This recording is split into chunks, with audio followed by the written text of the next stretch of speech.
mundo globalizado. Nesta primeira parte da discussão, você pode acompanhar a abordagem dos conferencistas Valdemar Falcão e Rogério Duarte.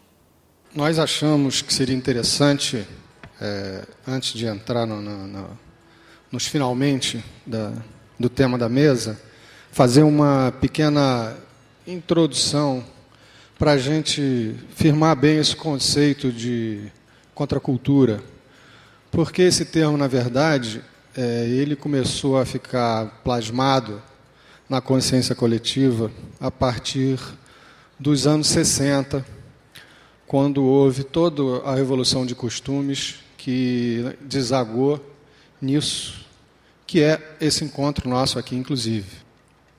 Nessa época, foi o início do processo de abertura do mundo ocidental para uma série de conceitos que a gente só encontrava no Oriente.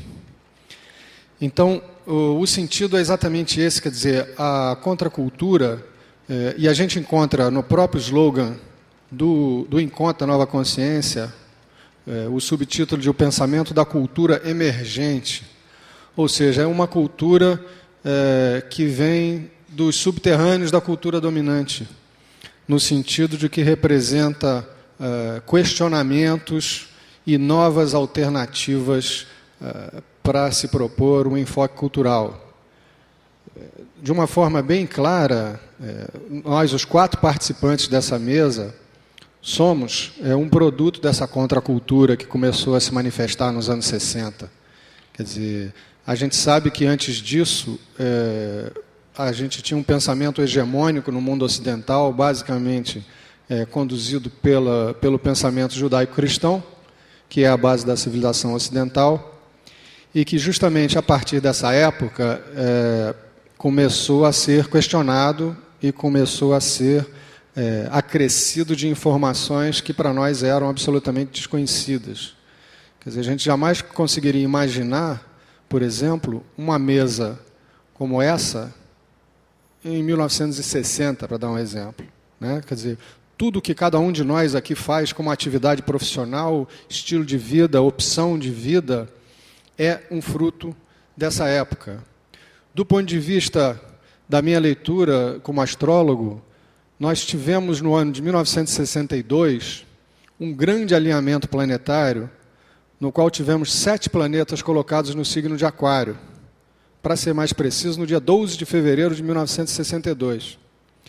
E foi uma das primeiras manifestações, foi um dos primeiros sinais, uma das primeiras luzes do pensamento aquariano, que é o pensamento da nova consciência, que é o pensamento dessa transição de eras em que a gente está vivendo, a passagem do final da era de peixes para o começo da era de aquários. E isso resultou, toda a movimentação que aconteceu a partir dessa época, é que produziu os frutos que nós estamos colhendo até hoje. Quer dizer, a gente pode dizer sem nenhuma pretensão, com a maior tranquilidade, que o Encontro para a Nova Consciência é um dos filhos da contracultura, né? E esse subtítulo, que sempre vem agregado ao nome do encontro, é exatamente a expressão disso, quer dizer, a cultura emergente, aquela cultura que começa nos subterrâneos, nas catacumbas da cultura dominante, e que aos poucos vai se impondo, vai se colocando, vai conquistando seus espaços. Quando que a gente poderia, naquela época, pensar em alternativas de espiritualidade e de religião que não fossem o cristianismo e o judaísmo? Quando que naquela época a gente poderia pensar em astrologia como sendo uma atividade reconhecida e hoje em dia integrada na sociedade como ela é? Quando que nós poderíamos pensar nas comunidades alternativas que justamente propunham uma maneira de vida diferente da maneira que vinha sendo levada até então? Quer dizer, do ponto de vista astrológico, essa configuração planetária de 1962 foi um marco. Foi nessa época que os Beatles começaram a fazer um sucesso mundial também, e ninguém mais importante como porta-vozes dessa contracultura do que os Beatles. Quer dizer, acho que nem eles mesmos tinham a noção do tamanho da revolução que eles iam provocar e que eles funcionaram como agentes desse processo, né? Numa outra ponta, a gente se lembra da chegada de Si Prabhupada, o fundador e líder do movimento Hare Krishna, no final dos anos 60, no começo dos anos 70, aos Estados Unidos, chegando com uma malinha, com um par de túnicas e quantos dólares no bolso? $6 no bolso. Numa outra ponta, está aqui o Edgar, a gente começou a perceber, com o movimento hippie, a contestação ao modus vivendi, ao estilo de vida do ocidental, na medida em que as pessoas começaram a se retirar das cidades e se propuseram a viver em comunidades, a levar uma vida diferente da vida que era conduzida pela cultura dominante, né? Um exemplo mais eloquente de tudo isso é o nosso irmão Rogério Duarte, que está aqui na mesa conosco, que foi uma pessoa que viveu esse processo na carne, quer dizer, ele participou de todo esse processo naquela época. Rogério é uma das cabeças do movimento tropicalista no Brasil, é uma pessoa importantíssima dentro do grupo que revolucionou a música brasileira também naquela época. Fundamentalmente, nós estamos falando de Caetano Veloso e Gilberto Gil nessa hora, né, que foram os maiores porta-vozes da contracultura em termos de Brasil. Então, é importante a gente ter essa noção clara do que representa essa palavra, porque o sistema, como um todo, depois que ele é contestado inicialmente, ele, de alguma maneira, tenta atrair para si, por uma questão de estratégia de sobrevivência, todos aqueles movimentos que contestam o sistema. Daí a questão cultura e contracultura, né?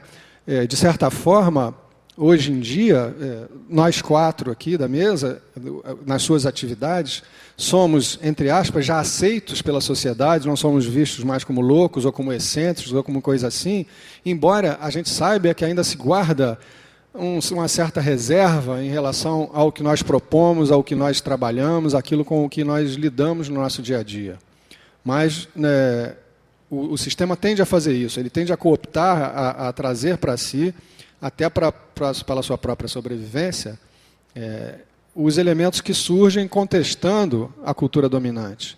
Mas essa cooptação, essa assimilação da contracultura, ela é feita, eu acredito, apenas de uma forma estratégica, do ponto de vista da cultura dominante, para que ela não seja contestada de forma que ameace o seu domínio e o seu poder sobre a cultura dominante. Então, inicialmente, eu queria basicamente deixar claro para vocês esse conceito do que seria a contracultura. É uma cultura que nasce nos subterrâneos da cultura dominante, que questiona a cultura dominante, que propõe modelos alternativos à cultura dominante. E, de uma certa forma, como eu disse, num determinado momento o sistema diz, não, traz esses malucos aqui para perto, deixa eles ali quietinhos num canto, vamos aceitá-los, não vamos, digamos, nos chocar com eles diretamente, para ver se a gente assimila isso de alguma maneira. Mas a coisa continua, ela continua sendo contracultura, porque ela continua na periferia da cultura dominante, ela continua nos subterrâneos da cultura dominante, e ela continua atuando, porque isso é um processo. A contracultura não representa uma meta a ser alcançada, é sim um processo de contestar os valores vigentes, contestar o sistema vigente, não apenas pelo prazer de contestar, mas justamente em busca de alternativas, em busca de outras formas de se lidar com a vida no nosso planeta. E não há a menor dúvida de que o mérito de tudo que existe hoje em dia nesse sentido, como eu disse, um evento como esse podendo acontecer, isso tudo é fruto da contracultura. Os movimentos espirituais que surgiram nos anos 60, a abertura para todas as formas de religiosidade, seja as tradições nativas de cada país, com seus clãs indígenas, com seus conhecimentos tradicionais, sejam as informações que vêm do Oriente, que para nós até aquela época era uma coisa muito distante, né? Isso tudo vai enriquecer o processo. Eu diria que é o lado sadio da globalização, o lado que faz com que todos nós consigamos interagir e consigamos estar abertos a outras visões do mundo que não a visão da cultura dominante.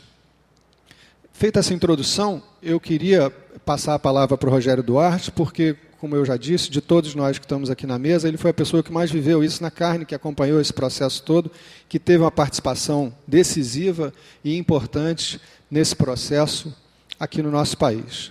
Muito obrigado.